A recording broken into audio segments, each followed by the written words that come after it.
Welcome to part three of our Fatherhood Journey series here at the University of Kentucky. This series is offered by the University of Kentucky's Office of Work, Life, and Benefits. And this is a service to our UK working parents. And today, for our part three of our series, we're going to be talking about play, good for them and you. And our guest speaker who's been walking us through this series is Dr. Nathan Wood. He is with a licensed marriage and family therapist here at the University of Kentucky. And thank you so much, Dr. Wood, for being here with us today. Absolutely, my pleasure. Good to see you, Azetta, and thanks for again the opportunity to do this. And so, I don't know if those of you on this workshop today had attended any of the others. If so, wonderful. Good to see you again. And if you're all new, I'll give you a little bit of just a quick introduction. I'm not going to spend a lot of time introducing myself, um, but hopefully this is a plays a topic near and dear to a lot of dads' hearts. Um, I think it's one of the areas, especially that for a lot of dads that we feel like we can do really well. We talked about a little bit of the logic of emotions in the very first part of this series. Um, we talked about like kind of ways to engage with your kids, ways to engage with your child, um, outside of like not every moment has to be a teaching moment, like how to kind of build relationships with your kids.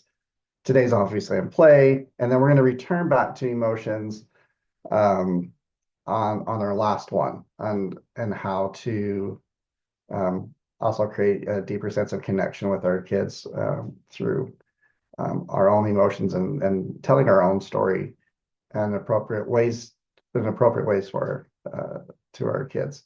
So that's kind of the broad overview of where we're at. And so as far as play goes, let me give you the quick introduction here.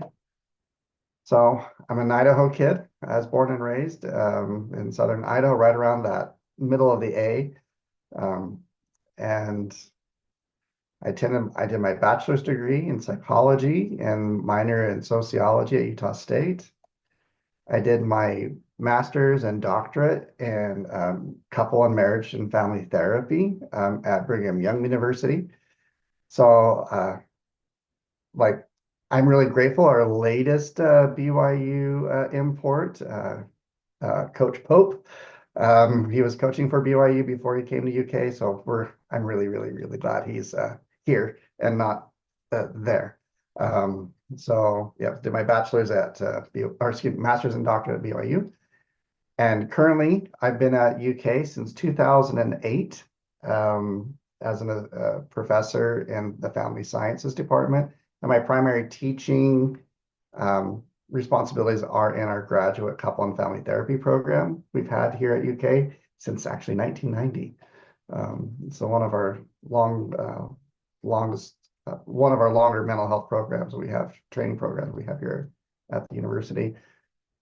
I am an AMFT clinical fellow and approved supervisor, so that stands for American Association for Marriage and Family Therapy. Um, and currently, in addition to my teaching responsibilities, I am the director of the I-RAFT clinic. So I-RAFT stands for Individual Relational and Financial Therapy. I'm the director of that clinic, and our clinic used to be called the UK Family Center, and we changed the name about 3 years ago, about 2.5 years ago now.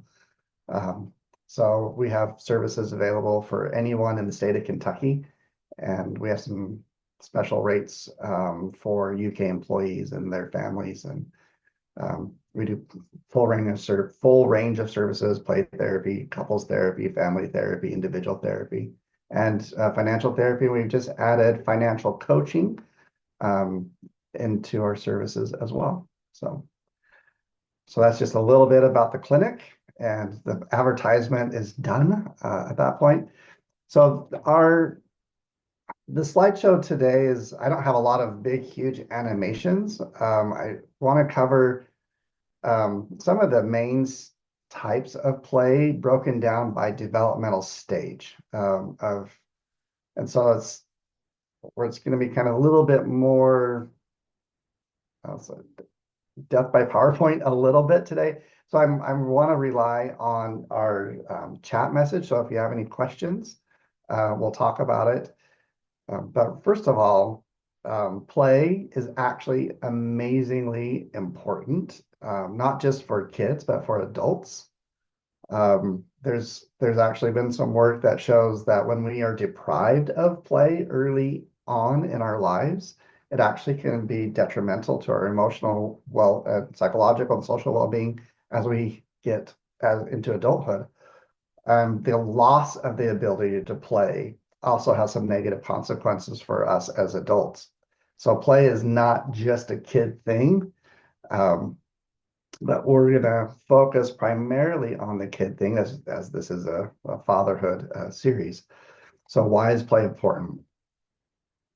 So it has massive developmental benefits is just across cognitive development, emotional development, social development, physicality, physical development, coordination. All of that develops for kids and for us through play. Um, And fathers, dads, we have actually um, can have a unique role in the play with our kids. Dads tend to be a little bit more physical, kind of rough and tumble, adventurous, some risk taking. Um, it's oftentimes when I go to the pool in the summertime, it's the dads that are in the pool and the kids on the edge of the pool, and the dads are like, "Come on, you can jump, jump, jump, jump, jump. You can do this. I got you. I'll catch you." And so that's it's good for kids and um, just that physicality, the tickling, just the wrestling. That tends to be more dads that do that, and it's good for kids as well. Um, So playing, one of the benefits of play, just on a big picture, is this. It helps it's a different way of communicating with our kids. It builds trust, emotional connection, um, and improves that relational connection we have with our kids. Yeah, and we also get the benefits of play as well when we play with our kids, and then also helps us better understand our children, who they are as people, um, and how we can connect with them. And this last one is actually really important for us to remember as dads and just as parents as well. For most kids, especially pre pre 8 years old, um, play really is a form of language for them. They may not have the vocabulary to describe things to you or how to describe things to you. And so oftentimes they will show you through play. Um, it's easier for them to tell a story or be imaginative as a way of trying to communicate. So if you think of play as a form of language, it's just it opens up doors to communication, or at least understanding on our parts as the parents of what our kids are trying to tell us. And one of the services that we have at the clinic, and one of the options our students have in their training is actually to do play therapy graduate certificate, where we have a dedicated play therapy space in our clinic. And if you walked in there, it's half the room is kind of divided. The back half is nothing but bookshelves full of toys, a sand tray, where kids can go in and show us through play what is going on in their life, and they can actually work through a lot of their challenges through play without having to necessarily talk about it. It is show rather than tell. Um, and it's a really powerful form of therapy for kids. Um, Tends to be best for 8 and under. When we find when kids get about 10 or 11, they don't want to really do the play thing. They just want to talk. But some kids still want to do play. But there is that form of language. Yeah, thanks. Yeah, Stephen, it is huge. It's incredibly powerful tool. Okay, so we're actually going to kind of break it down by stages here. So the types of play by developmental stage. One of the mistakes, I guess I could be a little more strength focused language. One of the best things we could do as fathers is to pay attention to the developmental stage of our kids so we know what kind of play we can expect to have or interact with our kids with. Um, it it becomes frustrating for everybody involved if our expectations of what our children should, what we think they should be able to do, when there's a mismatch between our expectations and the developmental stage of the child, we could unintentionally be asking them to do something that's either cognitively, emotionally, or physically more difficult for them. They get frustrated, then we can get frustrated. And instead of this having a relationship engagement experience, it becomes a relationship like challenge that we need to repair. So having developmental mindset when it comes to play is hugely helpful. So we know how to play with our kids and what that play tends to look like. So just really quickly, as we go through these slides, and Azetta will has I gave Azetta a excuse me, a PDF of the slide, so you'll have this um, because you signed up for this for the workshop. Please keep in mind the age ranges that we're seeing here. These are not hard and fast rules. Some kids develop a little bit quicker, some a little bit slower. It's just fine. So we're going to see some age, you should say fluctuations in these age ranges. But just for today, for conversation's sake, we're going to talk about infancy 0 to 3 months. And this is oftentimes called unoccupied play. And so each of these slides will have oops, these four elements to it. So we have our description, what are the key benefits, what is our role as dads, as parents, and what are the benefits that we can gain from play at this stage. So this is a little bit more, I said, dense PowerPoint wise, just so you can all have this information. So unoccupied play, you'll see infants kind of doing kind of these like circular motions and they'll kick their feet up and down and they're exploring their body movements. That's how kids learn. Oh, there's this hand. If I just randomly move my body this way, all of a sudden there's this thing that comes into my vision. They're not thinking that, by the way, but it's just like, oh, there's this thing that comes into my vision. And then they just get reinforced. It's like, oh, I can do things with this body. Um, a fun thing to do, just be cautious about this, is if you have a helium balloon and just gently tie it around an infant's wrist, they'll start to learn some cause and effect things like, oh, when I wiggle my arm, this thing moves up and down above me. Or sometimes you'll see some cribs with the mobiles over the crib that when the infant like the hits the bottom of the crib, there might be a sound there, or it might move the mobile. Infants are highly, highly aware of cause and effect, even though we wouldn't expect them to be. They're very much aware of what's going on and how they're interacting with the environment. An amazing thing y'all can do if you hang out around a newborn, even within like just a week or two, get about 8 to 10 inches away because their visual acuity isn't quite set yet. So if you think about the ideal distance for hanging out with a newborn, think about a child breastfeeding, and that's their visual acuity is best at that distance between their mom or caregiver and them. So about 8 to 12 inches.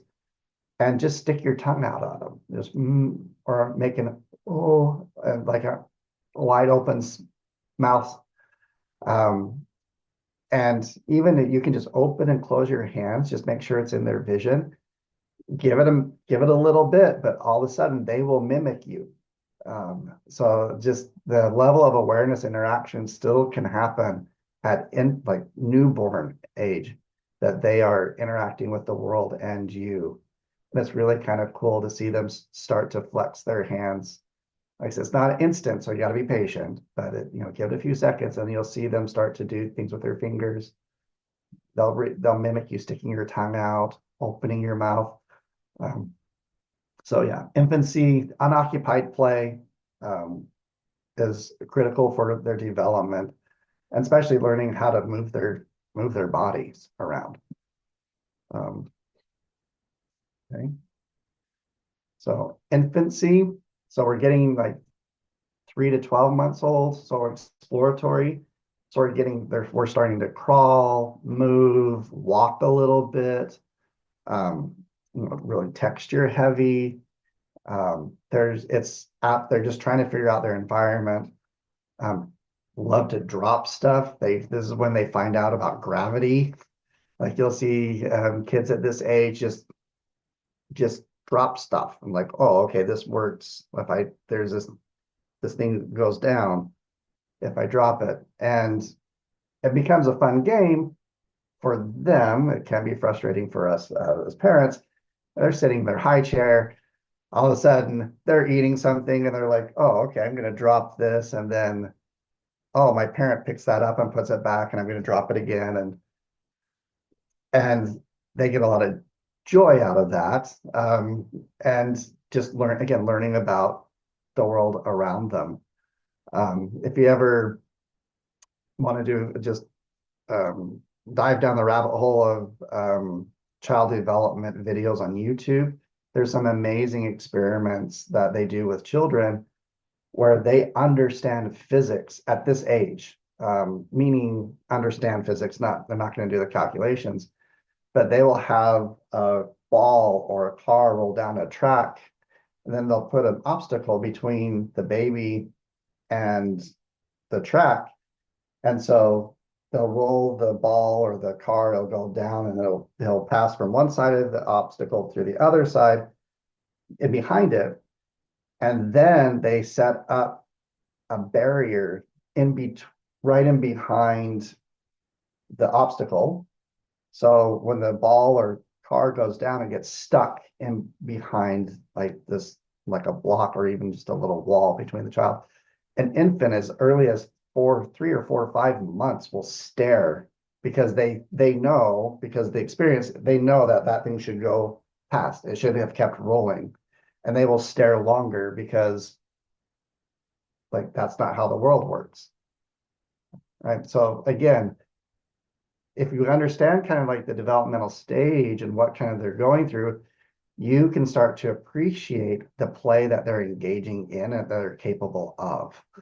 Um, and role of parents, um, tummy time, um, dads get down on the floor with them on tummy time, see what they're looking at, give them different textures, different objects. Um, they're gonna explore, and our job is again to be there with them. But there can be some engagement. They like your presence while they do exploration. Um, so just being in the room and attentive and kind of mirroring their reactions. Like, so if they're excited, you can be excited. And if they're kind of like concentrating, um, you can concentrate. Just kind of mirror their facial expressions as they're playing. Um, but oftentimes, what kids around this age will also do is they'll go explore, and then for whatever reason, could be lots of different things, they'll come back and check in with you to see, just kind of reconnect. And is it okay if I keep exploring? They're not talking to you, but like they'll come in and reconnect, and then they're going to want down again and go explore. That is actually a sign of of a attachment, uh, the like attachment theory, a connection that they see you as their safe base.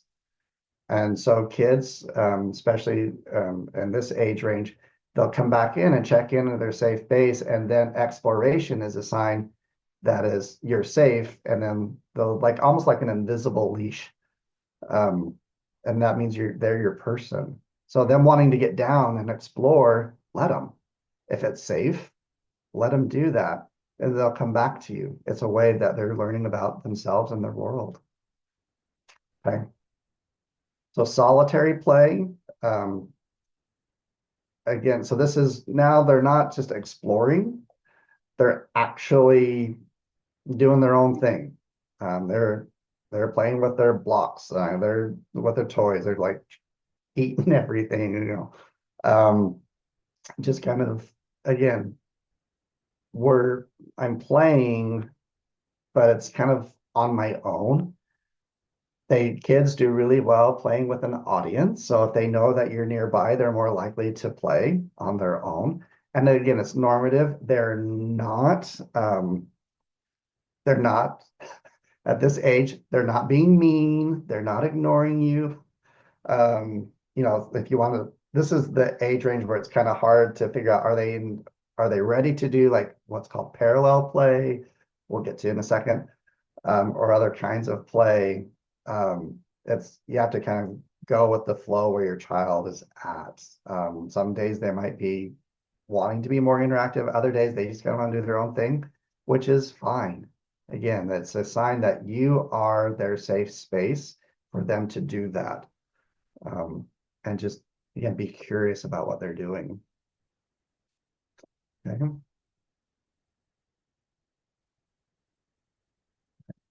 Yeah. So one of one of the fun things to do is just again, if you I encourage you to go down that a little bit of a rabbit hole on child development experiments, so you can see what they're capable of, and you could set up scenarios for them and see how they try to solve the problem, um, or what are they doing?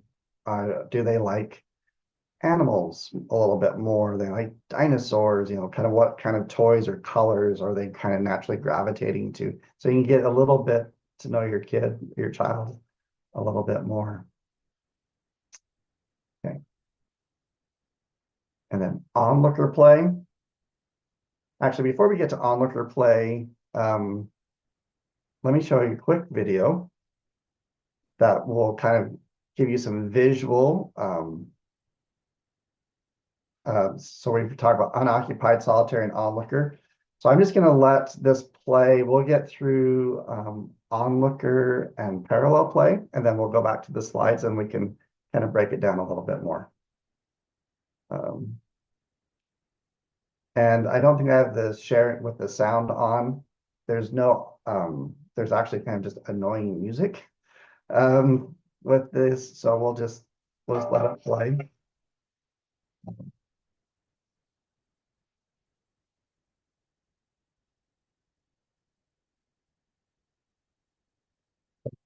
All the circular movements there,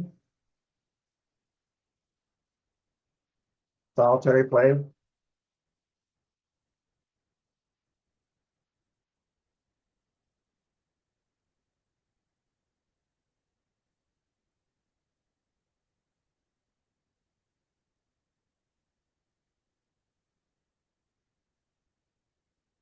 So um, just really quick. So did you all see like the circles that Info was doing on that initial, the solo play, and then tactile, just I'm going to play a little bit, then onlooker play. Let me resume the slideshow here. You'll see engagement with other kids when it's onlooker play. So they're watching each other. Like if you have like you're hanging out with a 2-year-old, um, and they're with other kids, they're kind of watching what they're doing, what the other kids are doing, and then they may start to do that same thing, but not necessarily with the other kid. Like, so they're aware, they were clapping for each other, but it was not interactive in the way we would normally think about interactive play. So one, we start seeing kids are sponges. They are absolute observers of the world and watching how you play. So it's something you could do with your kids in this stage or this age range is you could start building something like putting some blocks together, stacking blocks a little bit.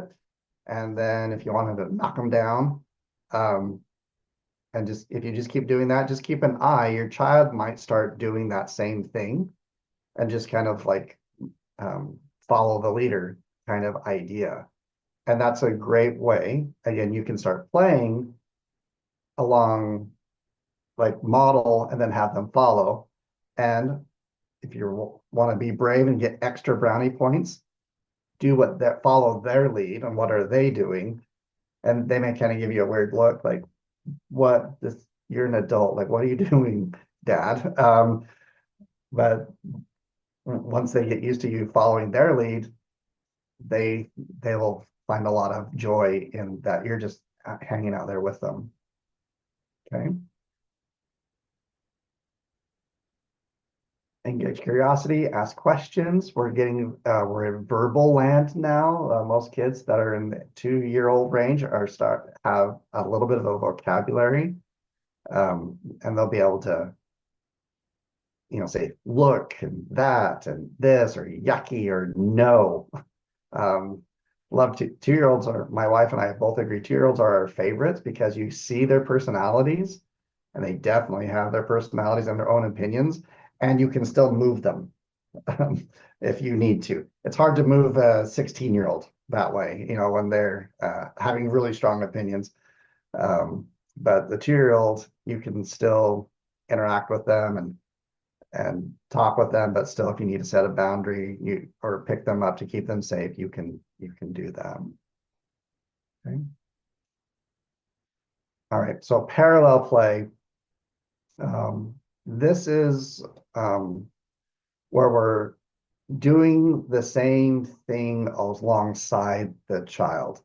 So if you're both are playing with blocks, you're both playing in the sand, you're both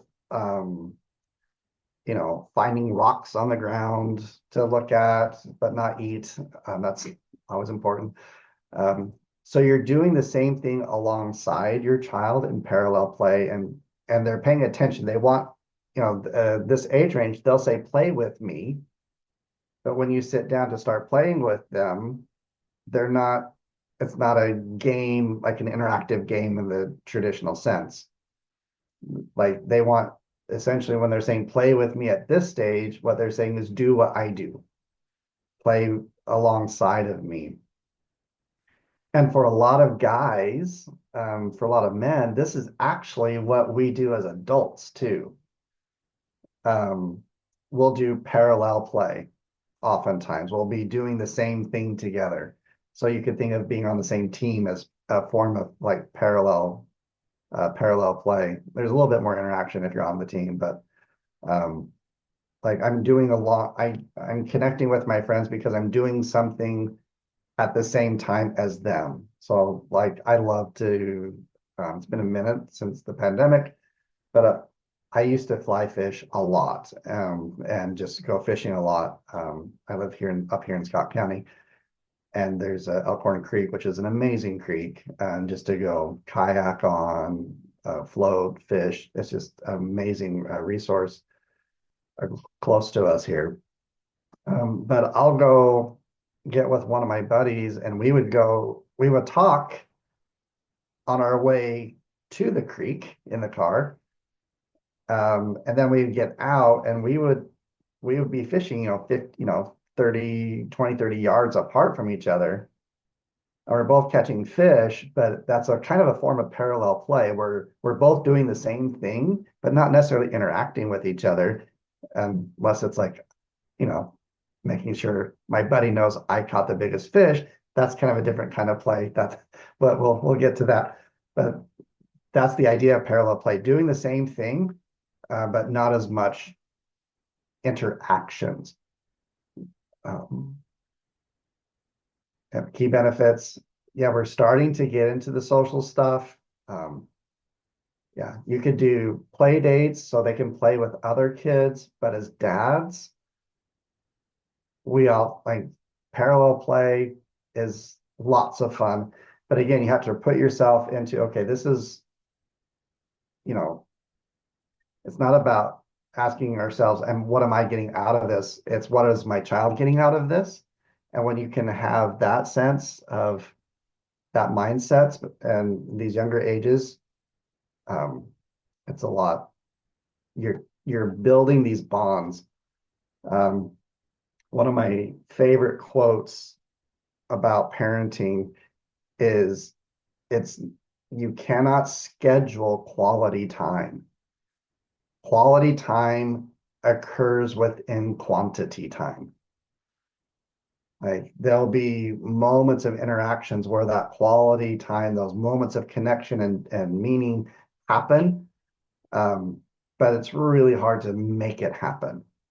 Like I see a lot of families spend a lot of resources going on these big vacations because like, oh, this is going to be our quality time together. And I don't know if any of you have gone on a family vacation when you have kids like between the ages of like 3 and 12, or if you have multiple children. So my wife and I, we have 3 kids. They're all grown now. But we would go on these trips, especially car rides, and we're just like, we're spending this much money to like have all this tension, and are we there yet? And then we called it the 3 o'clock meltdown. It didn't matter where we were at. About 3 o'clock, just everybody just kind of lost it. The 13-year-old, the 8-year-old, the 5-year-old, everybody just lost it.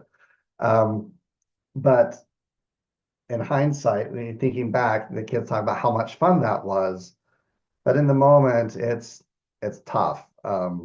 So I guess that's my little tangent of like, if you're trying to have your expectations, this is going to be quality time with my kid.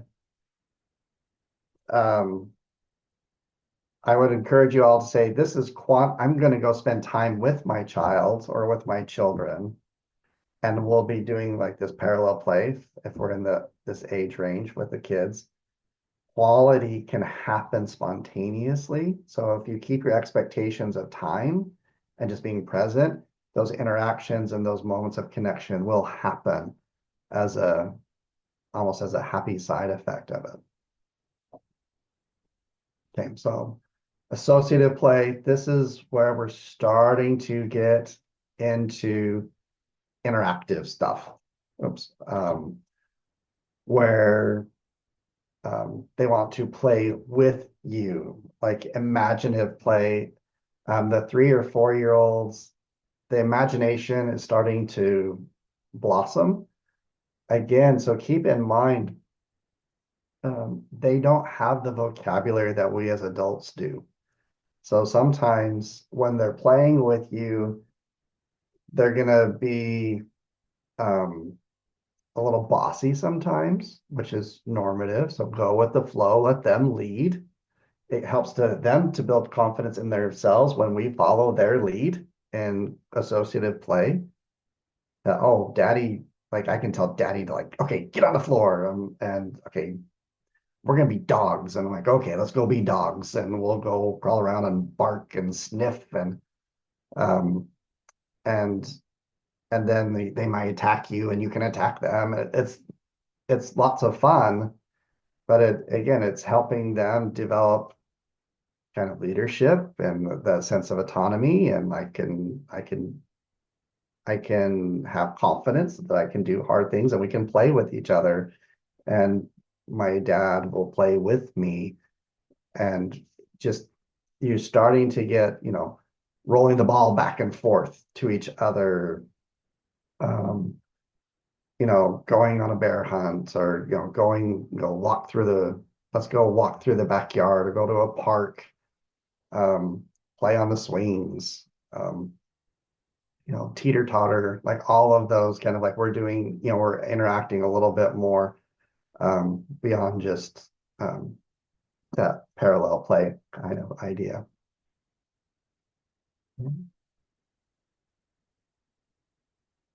Now, cooperative play, now we're getting, um, if you want to have a enjoyable time, go watch like soccer from this age group. Um, it's rather entertaining because we're starting to, how do we follow rules? How do we do teamwork? Um, it's like herd mentality when you watch soccer games with these kids or basketball or any kind of team sport. You just have like just this cluster of kids like running around and then learning how to spread out and follow the rules of the game, being problem solving, sportsmanship, how to handle losing gracefully. Um, one of the stories I like to tell is, um, as dads, in hopes to build up your kids' confidence, sometimes you let them win.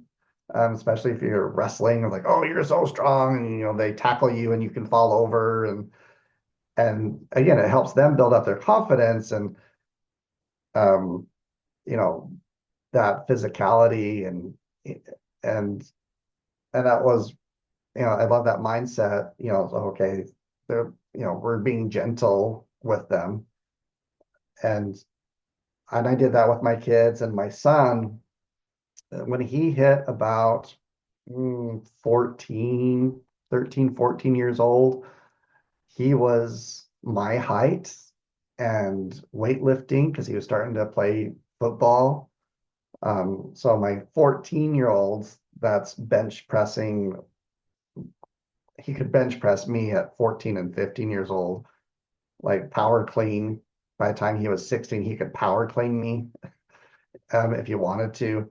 And we'd start roughhousing, and he was letting me win because we both knew that he could literally crush me at any point he wanted to.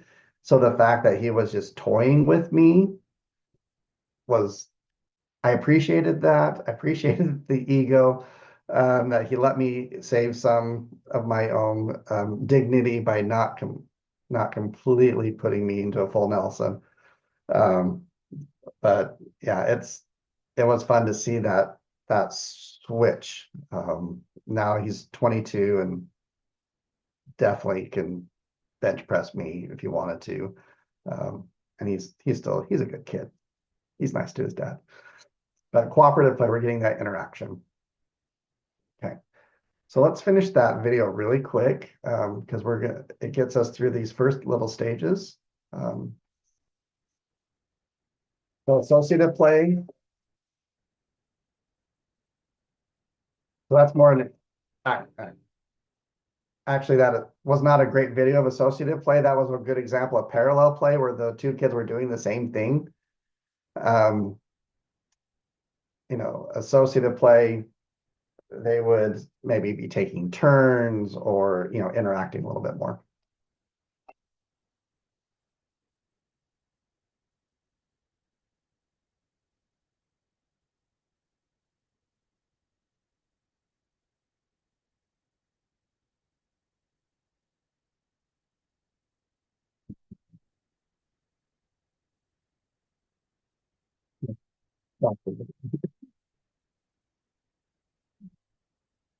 Okay. So once we hit middle childhood, now we're starting to developmentally kids in this. Oh wow, we're going really. Sorry, y'all. Most of the time, middle childhood rule govern like the kids in this stage. That's very common. Where kids will start to want to. This is the rules of the game. A little bit more black and white thinking. One of the challenges developmentally of kids, like especially in that 8-year-old range, 8 to 10-year-old range, is perspective taking.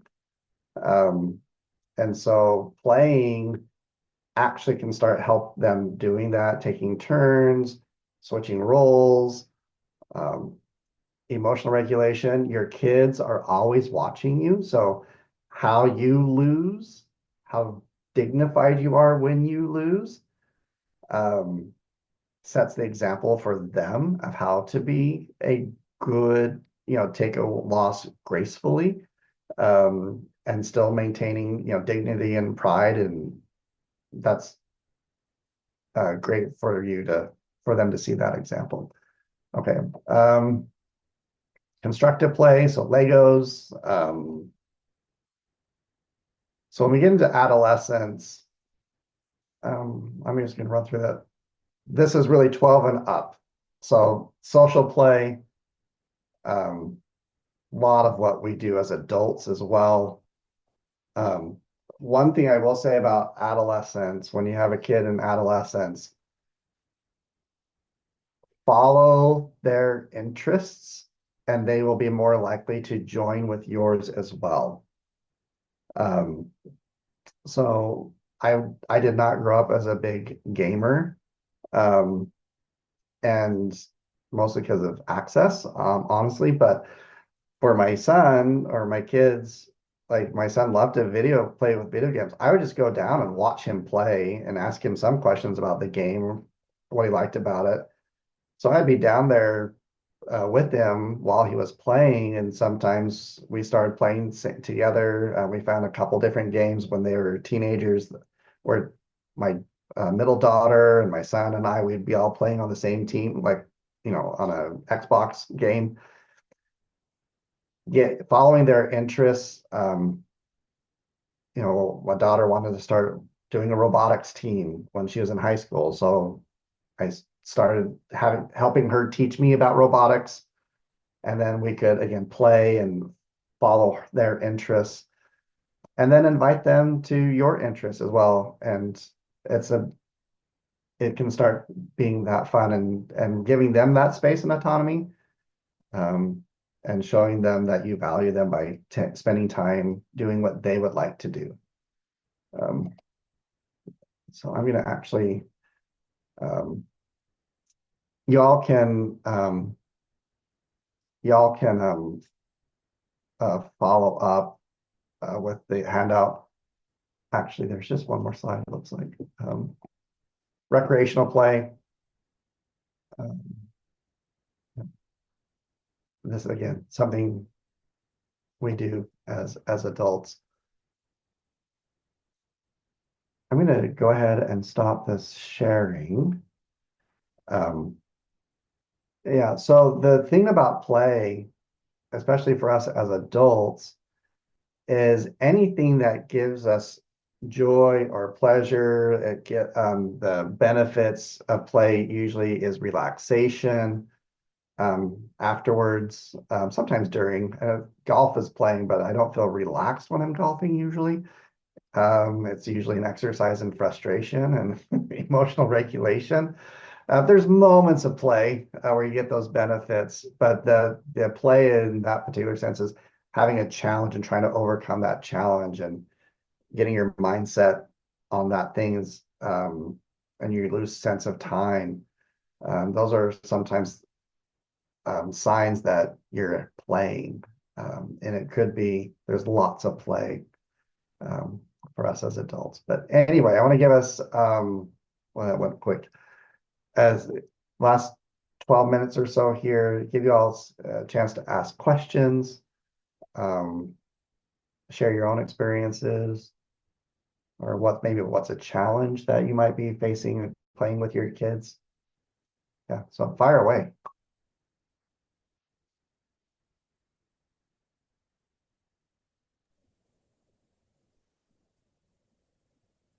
Oh, hold on, Sebastian.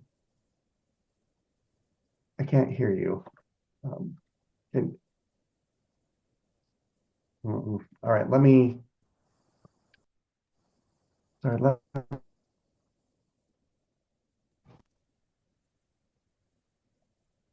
Sebastian put a question in the chat also that may be all right, what he very was good. going to Okay, ask. sorry, I had my AirPods connected to my sound. Okay, let's, Okay, question in the chat. How do I feel about violent video games? Um, okay, we'll just jump right into that. Um, yeah, it's actually a really controversial topic. So a couple things to keep in mind with violent video games. The research is actually quite mixed on the impact of them. So the thing you have to remember about anything like violent video games, when we do research on this kind of topic, it's well, let's say if we look at someone who is a violent offender in later adulthood or late adolescence, early adulthood, and we do these studies and you get the life history and see what they did, as teenagers and what they were engaged in and all that. Um, and then we see this association that they find between, violent video games and these offenses. What you have to understand about any kind of research like that is we're doing statistics on a known outcome because the outcome, the bad thing already happened. And so when you start looking at, okay, is this predictive of bad behavior or problematic behavior? And we actually try to predict video game use and what's going to happen, it starts to fall apart, methodologically or statistically speaking, because we don't know the outcome. So that's just a methodological note to keep in mind. And really, any research where you have a known outcome and then you try to predict it, those models don't always work well in predicting future behavior. So with violent video games, um, violence oftentimes is subjective. Um, it's not always clearly defined. So the thing to do is pay attention to your kid if they are, and the age suggestions on the box, they're there for a reason. If your child's playing those games and they start demonstrating aggressive behavior when they're not playing the games, then maybe it's time to switch games or uh, switch or talk to them about that. Helping them learn the boundaries of, okay, if you're doing that in the game, that doesn't mean you can do this in real life, and helping them learn boundaries around what's appropriate in real life versus what happens in a game. Those conversations actually can be hugely valuable conversations to have. Um, one of just my son, and when he was younger, he wanted Halo. So if y'all don't know video games, Halo is like basically Space Marines, and you go around like shooting alien creatures. And I was just absolutely no. I'm the therapist. I'm like no, the violent video games, and my wife was the one is like, he's a good kid. He's not going to be a mass shooter. And I'm like, you don't know that, and so um, my wife won, and so we're like, okay, we'll try it. And yeah, he's a good kid, still a good kid, and I started liking playing Halo with him. That was the game that actually my middle daughter, and my son and I, the screen would split into four screens, and we would go have tournaments and be on the same team. So it was actually a lot of fun. But pay attention to what is their behavior like before they play the game? What is it like after they play the game? And use that as your judgment. Is this an appropriate game or not an appropriate game? I think that would be more of my thoughts about that. Neurodivergent kids. Oh, great question, Stephen. Um, again, follow their lead. If we're thinking about play on the bigger picture, the benefits of play, is it relaxing? Is there enjoyment or amusement? Um, and are they getting some of those benefits from it? go with it. I think that's I guess that's going to be a kind of a common recommendation on my part is um, go with where your child is rather than where you think they should be, and have that be your guiding rather than oh, they're not at this stage or they're not at that stage. Well, what stage are they at, regardless of age? And engage in play that's appropriate for the developmental or capabilities for them wherever they are. Um, and yeah, not, I think that what gets us in trouble as parents is the shoulds. This is what they should be like, or this is what they should be able to do. Well, what are they able to do? And play can be sometimes that vehicle that helps them gain some skills. But the thing you have to remember about that is make we don't necessarily want to be using play always at home. We don't necessarily want to be using play as a form of physical therapy or rehabilitation therapy with it because now it's not play anymore. Like there is a task and a goal above and beyond play. At least in the parent's mind, there is. So I think there still needs to be time for you to play and just be present and play with your kids because play in and of itself is its own reward. As soon as we start, even on our own hobbies or interests, as soon as we start putting motivations above and beyond enjoyment, it stops being play even for us. Um, is there an age when it's ideal to enroll a baby in daycare so as to interact with other kids instead of home with parents? Would this be during parallel play?